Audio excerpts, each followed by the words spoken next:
Cow Plunge. Fourth grade challenge. Diabetes Expo.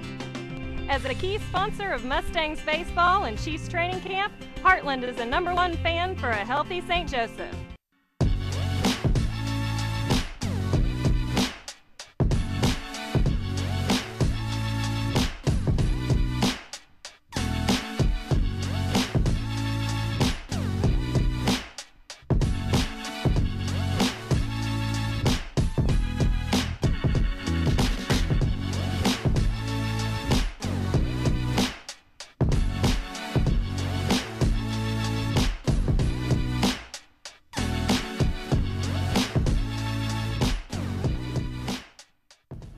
Hey everybody, welcome to Chiefs Training Camp in St. Joseph, Missouri. It's Training Camp live on KCChiefs.com, presented by Heartland Health. Josh Looney coming at you solo today as we give Mitch Holthus a 48-hour break. Mitch is still in camp.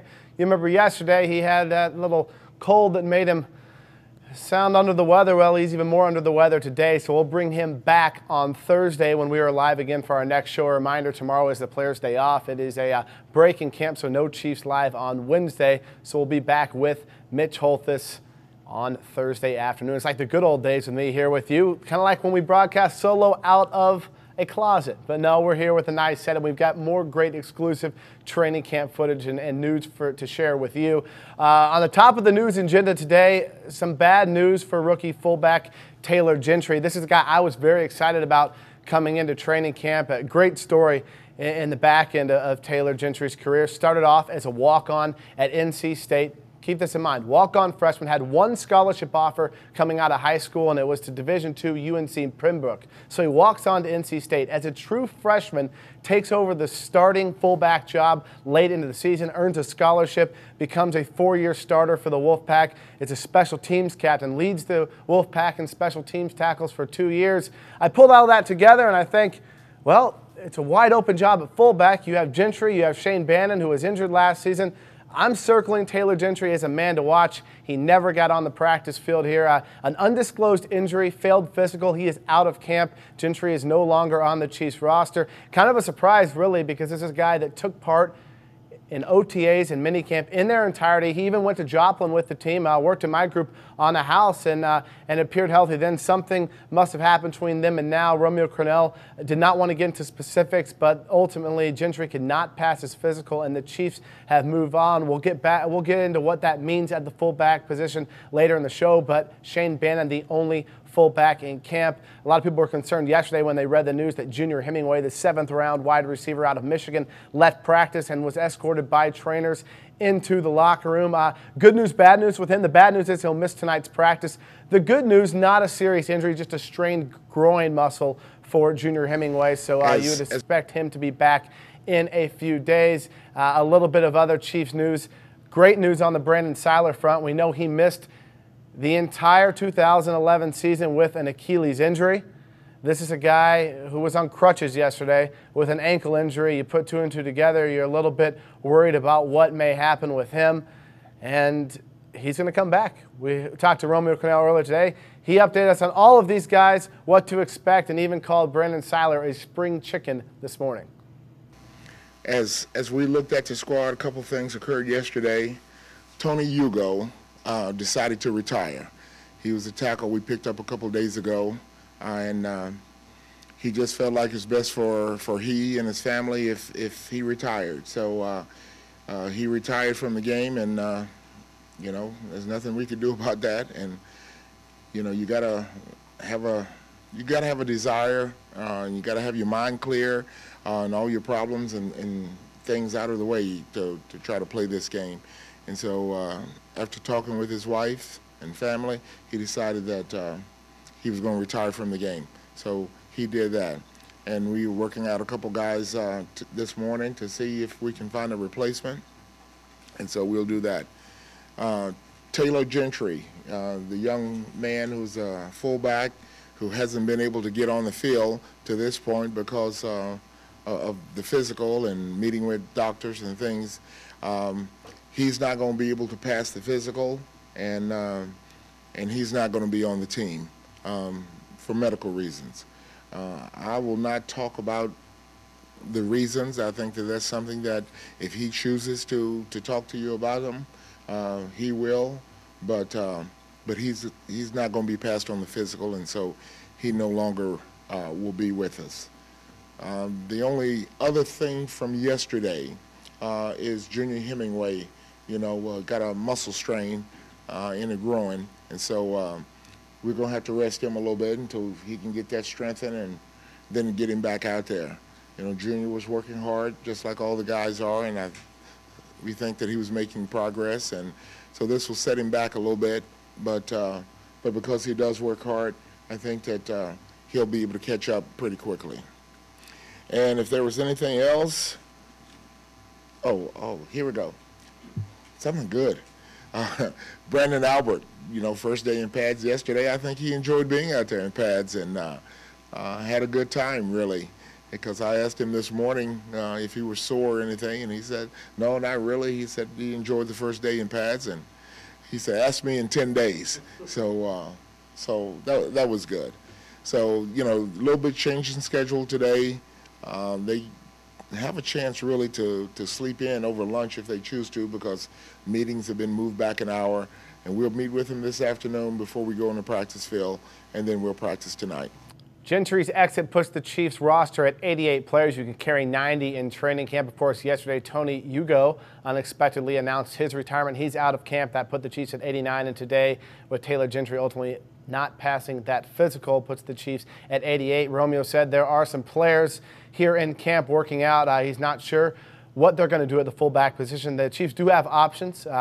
They could go with Shane Bannon as that traditional fullback. They could go with no traditional fullback. You look at some tight ends, guys like Jake O'Connell have some backfield flexibility. Peyton Hillis has been a guy in this league that started as a fullback, and we've seen a lot of two back sets with Hillis and Charles. Of course, Hillis hasn't served a fullback role since prior to the 2010 season, and really even before that, when he was kind of splitting time with Denver in a halfback, fullback role, and we haven't seen him be a lead blocker here in camp, but the Chiefs do have personnel options, even with Bannon being the only player in camp that is a pure fullback. In fact, you could argue that the only time the Chiefs would get into a situation where they would really need a true fullback, if that's the route they go, would be a 4th and short, a 3rd and short, a 4th and goal, with someone blocking for Hillis as the lead blocker. Think back to 2010, Sean Smith, a defensive lineman, served that role for Kansas City in those situations. So it remains to be seen if the Chiefs add a body at fullback. We'll see what goes on with that. It does sound like they're working out some offensive tackles, though, to bring in competition. The Chiefs still want a veteran to be able to push Donald Stevenson and David Mims for that job for the swing tackle position. One of the new guys in camp, in fact, the Chiefs roster was at its full 90-player allotment for a mere 4 hours yesterday before Hugo announced his retirement with the signing of Edgar Jones. We talked a little bit about him and what he brings to the table on this show yesterday. I caught up with him after practice yesterday for a little one-on-one to tell you more about his career and how he landed in Kansas City. Newest Kansas City Chief, Edgar Jones, with us. Edgar, he's been in Baltimore since 2007, and you're here at Chiefs camp. The one thing I noticed is you're not able to get acclimated at least for 3 days. So for a guy that comes into camp in this new CBA thing and you have to wait 3 days to start going with your new teammates, what kind of challenges does that present? I mean, it's a challenge, but I mean, that's what life is about. Coming here after a couple of days after they started camp was a challenge for me, trying to catch up in the playbook, but not only that, but when I get out on the field, I find out I can't practice for 3 days. So it's now even more of a challenge just getting my playbook, watching even more film, and just overtime in my playbook. And even when I'm on the field, when I can't get out there with the team, just on the sideline watching the reps, trying to get the calls that they're getting, and just repetition in my mind, just going through it and just being in my playbook a lot more, really. There are two positions on this roster that aren't necessarily thin at talent, but they're thin at depth and even numbers in depth. One is outside linebacker, another is tight end. Two places you've had experience before in Baltimore. Just give us an idea of your career and when you were playing tight end, when you made the switch to deep, and just kind of how your career's gone. My career has been a blessing, man. I mean, without God, I wouldn't even be here today. But my first year went to linebacker. My second year moved to tight end. And during my second year, I had two playbooks, the offense playbook and the defense playbook. Going into my third year, I was still at tight end a little bit, then I moved back during the season, back to linebacker. But I still was kind of getting offensive information, just learning. But after my third year, I just made it official and just went back to linebacker. But I mean, it was a great thing playing on both sides of the ball, just just being on the offense side of the ball and having a lot more respect for offense, just seeing how the game slows down on the offense side of the ball. So just being over there, learning how offense do things, how tight ends work, how offensive linemen work, and it helped me out with my defensive game. Your guy has been very active in special teams for a team that's been known for years and years and years as one of the best special teams groups in the National Football League. How do you expect to kind of bring that to Kansas City? I imagine you're ready to gear for a special teams role here too. Yeah, man. I mean, my whole career, that's what it's been about, special teams. And everyone has to find that what it is that they can do to stay in the league. And I find what it is for me, and that's special teams. So coming here and helping the team out as much as I can, whether it's special team, defense, or even offense if my name is called for something. But just trying to help out as much as I can, and starting with special teams, trying to contribute, because I feel like in special teams you only get so many plays a game. So each play has to be perfect to perfection. So trying to help out as much as I can, man, special teams. Well, good luck to you, man. We'll be waiting to see you after that acclimation period expires. Thank you. Appreciate it. All right, take care. All right. Well, we'll see where Edgar Jones can fit in. You look at tight end. He played a little tight end fullback. Who knows? Maybe he gets over on the offensive side of the football as well. Jones, of course, right now is competing with the outside linebackers. Went through his first walkthrough this morning. Has to wait those 2 more days, though, to join the practice field. Look for him this preseason, especially on special teams as he tries to make this roster. Now, I wrote this morning, it got a lot of carry on Eric Berry and his impressive return to full padded practice. Mitch and I talked yesterday on this show right here about one snap and one-on-ones. He shuts down Jonathan Baldwin, who, by the way, had a ridiculous standout performance yesterday at training camp. 2 deep touchdown passes from Matt Castle. These two and their connection just continues to grow and grow and grow.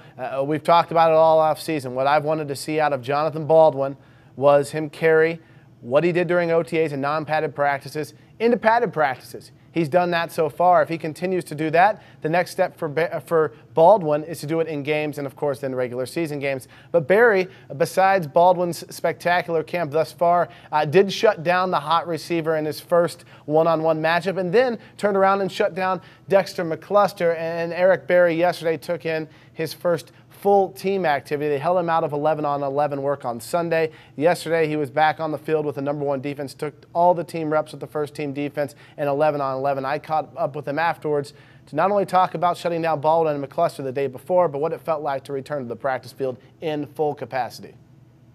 With Eric Berry at Chiefs training camp, you've got the shoulder pads in your hand. Today, Eric, that was the first time you got to put them on and do the whole team portion. How was that? It was cool. It's always good to get out there with your teammates, have fun, run around. So it was a good deal. Romeo told us that after yesterday when they had the full pads and you did all the one-on-ones and you did some position stuff, but they held you out of the 11-on-11. He said you were winning there, urging that you wanted to get out there today and do it all. Yeah, you know, anytime you step on the field, you want to be actually on the field, you know. So, but I'm glad I got out there today, got some of the rust knocked off, and I'm looking forward to keep being out there. You turned some heads during one-on-ones yesterday when you locked up Jonathan Baldwin, so you've got a guy who's tall and can jump, and then you went and locked up Dexter. It's pretty much the polar opposite, a different set of skill sets. Both of those guys, how is that drill and why is it so difficult? You know, Dexter is pretty much a quick guy, smaller, and Jonathan's just the opposite, big and strong. So, but I just been putting in a lot of work this off season, you know, trying to get back out there on the field, just making sure I've been perfecting my technique, trying to maximize my craft and just get better. Well, that's what was impressive because you haven't been doing that for, you know, almost a year, and you step right in there and you get those two guys that are very good at what they do, and you're able, like, you didn't miss a beat from when you started last season. Yeah, man, just a lot of work, man. You know, I've been putting in a lot of work, just making sure I stay on top of everything, and, you know, I just want to keep being consistent and keep building on top of that. It doesn't stop right there. It's just one drill, you know. I just want to keep going further, and keep trying to get better. 4 or 5 days in, everything feeling good? Yeah, everything's feeling awesome. good. Take care. Good news from Eric Berry as he continues to be with the Chiefs' first-team defense. Now a bit of a precautionary tale if you come out this evening and you see Eric Berry, Jamal Charles, Tony Moyaki on the sideline. They may get limited reps tonight because it's the Chiefs practice at Spratt Stadium. It's a night practice, and it'll be on the AstroTurf. So Romeo Crennel said he may limit their snaps on the turf just because natural grass is a little bit easier on the knees. No need to push these guys too fast, too soon. But as you heard there, if Eric Berry has anything to say about it, he will be back, and he will be back quickly. Another guy who's been back and actually very, very impressive. A lot of people want Matt Castle updates when they're not asking for Ricky Stanzi updates. Castle has had one mistake throw. He threw an interception to Javier Arenas. It was actually a very nice diving interception by Arenas as Castle tried to hit Dexter McCluster in the flats. But Castle has been very efficient thus far in camp.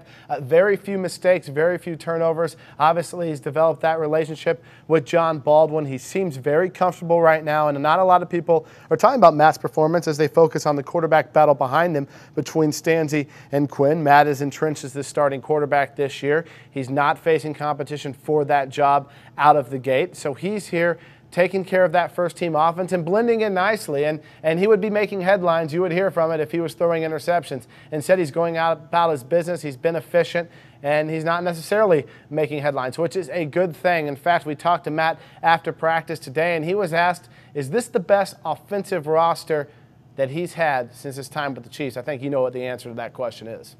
New England? Right. Well, in New England, you know, when my first few years there, we're heavy with 2 tight end sets, and we did a lot of that stuff from splitting them out and going empty and stuff. So it's familiar in that sense, but at the same time, every team's different. And right now, I think everybody's trying to find a role. And so whether it's 2 tight ends or whether 3 wide receivers, you know, we've got a lot of depth at a lot of different positions right now. How much of the offense is the same? How much does it evolve in just the short time period since you've been apart? Right. It's evolved a lot. You know, obviously he's been in Cleveland, been in Miami, and so he's taken bits and pieces from each of those offensive units that he's been with. But also the terminology has changed a lot since I was in New England. So, you know, the OTAs was great to get caught up to speed on new terminology and everything else. But all in all, there's a lot of concepts that are very similar to what we did. On paper, and as an outsider obviously looking at it, right.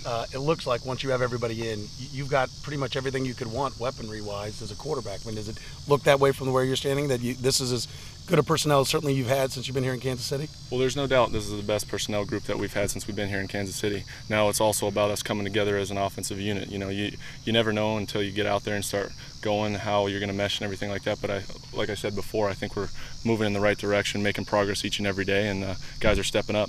Does that put more on you? I mean, when you look at it and say, okay, I've got all the pieces, that there's more of a focus on you and you have to perform?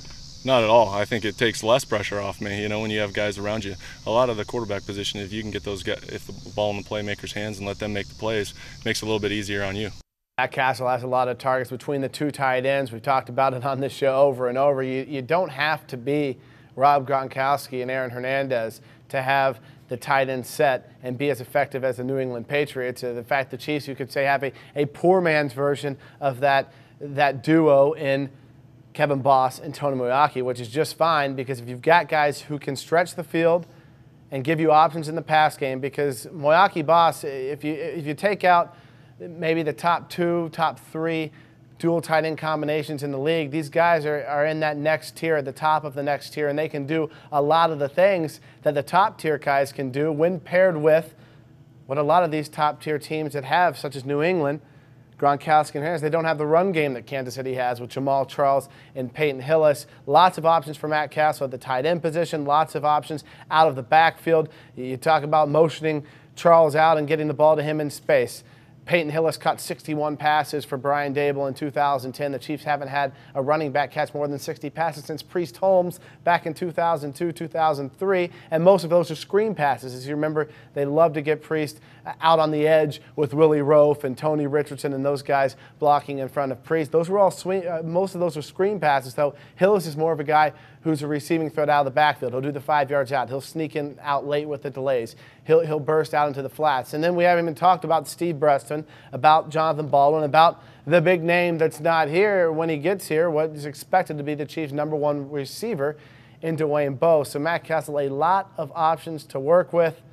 Keep going down the line. There's Cyrus Gray. He's shown a little bit at camp. And then there's the guy that, well, it was phrased, a player without a country. Dexter McCluster. Is he a running back? Is he a receiver? He's been a receiver so far throughout camp. What's interesting about Dexter, when you see the Chiefs go into the red zone, Dexter gets more and more active. We've seen big plays from Baldwin. We've seen big plays from Charles in camp already. But what about the red zone? The Chiefs were horrendous in the red zone last year. They were a 32nd ranked team in red zone efficiency. They'd go there, they wouldn't score, and many times they'd penalty and back up, but they wouldn't even get field goals out of their red zone. Red zone was a huge problem for the Chiefs last year, and they've been working out throughout the offseason and throughout training camp so far. And Dexter McCluster has been a big part of those red zone snaps, using his quickness in space, getting just a little bit of separation, and delivering the football on those short routes into the end zone. I talked to Dexter McCluster not only about Brian Dable, in his attack philosophy, but how he sees the Chiefs attacking the red zone this year. Red zone production was an issue for this team last year, and you're a guy, when they go into red zone snaps, has been really active. How would you say Brian Daboll's approach to red zone is? Honestly, he knows last year was last year. That's put behind us. He addressed it, but now we know that, when we're in the red zone, we're going to score. Whether it's 3 points, whether it's 6 points, we want points on the board. So I think now we're all got to lock in and just do our job, use our technique, and ultimately get that touchdown or that 3 points. He talks a lot about attacking. He seems to say our offensive style is an attack style. How is that different than maybe how it's been in the past with Brian? With Coach Daboll, he wants to attack. He wants to attack the weaknesses. He has an answer for everything the defense can throw at you. He puts guys in the right position to get open, or to work for that other guy to get him open. So I think it's going to be a good deal for us in the red zone. You've had a little issue with some ball security. What have you done to I mean, with the ball security, it's football. You're gonna have fumbles. You're gonna have drop balls, but ultimately it's your job to limit that. Not doing anything different, just knowing that it's that extra inch of fighting for that extra yard. The ball can pop loose. So just making sure you have both hands on the ball as you're going down.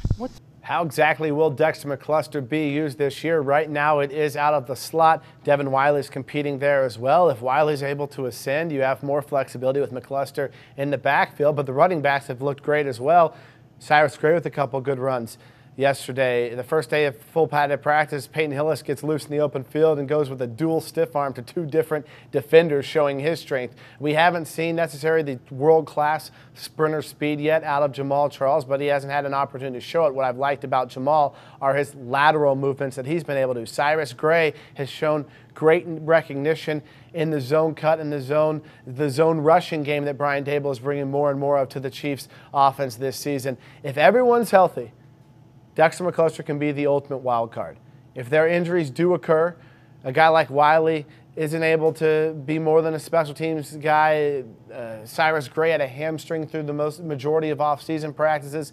If that flares up again, then maybe they're a little more limited and they have to focus Dexter on one of those positions. But right now when the Chiefs are at full health, that is where I think Dexter McCluster is at his best, because he's a true wild card for offensive coordinator Brian Daboll. In fact, I've actually heard a few fan rumblings asking me, well, Dexter, he's a running back, he's a receiver. What exactly is up with him? Is he going to make this team? Is he competing for a roster spot? Dexter McCluster is very much part of this offense. There's no question he's going to be part of this team and this roster as long as he remains healthy. He's going to factor into the return game. He's going to factor in offensively.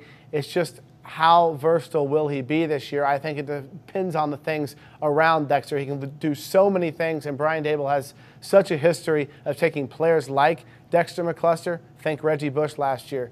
Think Charles Clay, the hybrid fullback tight end last year in Miami. Daboll has a history of success with those types of players. There's no question in my mind that Dexter McCluster is a big piece of the offensive plan this year in Kansas City. Another big piece is the guy making the calls at the line of scrimmage. Casey Wiegmann plays over 11,000 consecutive snaps in the NFL. So last year as a rookie, Rodney Hudson gets no work, not a single snap as the Chiefs center. Casey Wiegmann, as always, had a monopoly on those snaps before retiring this offseason. Hudson did get a little bit of work in at guard. He was an All-American guard at Florida State, but here in his second year, he is the Chiefs starting center. We caught up with Rodney Hudson about playing for Brian Daboll and how his camp's been going so far. Having a new offensive coordinator, does that make it more difficult? We're just learning. We're just trying to learn from the coaches, learn from each other. We have some good veterans on this line that we have, that played a lot of football. So we're just learning, every day, one day at a time. All right, last question. When you were drafted, one of the things you said was maybe he's a little bit undersized. You ever been called undersized before in your life until you got drafted? I don't really listen to that stuff. I just try to play football. Do it the best that I can. And keep learning. Thanks for the time. We go here to our live chat. We the Chiefs must have been out here at camp. We the Chiefs tells me Sean John was great yesterday, and I don't know how that slipped my mind when I was talking about the running backs. You're right, We the Chiefs. Sean John was probably the most impressive running back at practice yesterday. He was getting loose with his runs in the backfield. He was catching passes out of the backfield, and then he's kind of the forgotten player on the Chiefs practice squad all last season, gets a late call-up to the active roster for the final regular season game in Denver last year, and here he is. There's something about him. He's still part of this roster, still working in the offense and getting carries. It's a big preseason for Sean Drawn. But do the Chiefs want to keep a bigger back? He's built a little bit, not as big as Jackie Battle, but a little bit bigger on the bigger side. He's bigger than Gray. He's bigger than Charles. He's not bigger than Hillis. Not many players are bigger than Hillis. It's interesting how Sean Drawn will fit in, but if he continues to have practices like he did yesterday, where if you had to name an MVP yesterday, sorry, Sean, it was John Baldwin. He's getting the standing ovations, the deep balls. The guy has been out of his mind spectacular throughout the offseason and throughout camp. But if you want to runner-up, it's Sean Drawn. He wears number 32. That's a good number for a running back in Kansas City. A certain runner named Marcus Allen wore it last. Sean Drawn has been very impressive early on in camp, and if he can continue that pace, it's going to be a very tough decision to head for the Chiefs when they determine that 53-man roster, especially at the running back when we talk about guys like McCluster, Gray, Charles, and Peyton Hillis as well. We probably got time for one more clip. A lot of people have been asking about the defensive line, Dontari Poe. In fact, we had a couple, when I was talking fullback earlier in the show, a couple fans suggest Dontari Poe back there is the lead blocker. Who knows? Maybe someday. I think Dontari Poe is working on refining that technique to be the zero tech and to be a three-down player. But we did catch up with Derek Johnson, who not only talked about Dontari Poe, but also the play of the Chiefs' defensive line. How's this defensive line look? Like Tyson Jackson coming into this year and also the nose tackle position as well. They're looking great. I have no complaints at all. I've been free most of the time, so when the guys up front do their job, I'm free as a bird, so I'm loving it. Is that Poe's main responsibility to keep people off of you? Most of the time it's Poe and Tyson and Glenn, so but Poe's the main guy. Has he been learning quickly, or is he still got a lot to go? He's been learning quickly. He's been switching in from first and second team. So, I mean, we've definitely been getting a lot of work. So, it's a lot of learning to do at the nose. That's a hard position. Are they going to flex him out some to the end in certain alignments? Maybe so. I don't know. He can play all the positions. That's how flexible he is, even though he's the biggest guy on our team. So he can be a three-down guy is what you're saying? Yeah, he can be a three-down. How much are you enjoying those times when he is getting reps with the first team? I mean, is that good to see, knowing what kind of his expectations are this year? Yeah, it's always good to get the mental reps with us and actually the physical reps. He's still learning. I mean, this is early in the camp, and we have big plans for Poe. Do you guys learn things about him in those situations as well? I mean, the more veteran guys get to see what he can do, and I mean, is that important? That's always important. You got to get him around us. You got to put him on first team. Sometimes sit him down and let us see what's going on, because in the NFL, when you're coming from college, this game moves really, really fast. You know, time flies at Training Camp Live, and we're at the end of another show. Remember, we are not here tomorrow. We'll be back at 2 p.m. on Thursday for a show. Mitch Holthus will join me in studio again as he shakes that nasty cold that he's been carrying around here throughout training camp. One more announcement, though, and this is exclusive to live show viewers and our Chiefs 365 fan forums. For the third straight year, I'm going to start up our official KCChiefs.com Fantasy Football Challenge. Of course, there are 20 spots on a first-come, first-serve basis.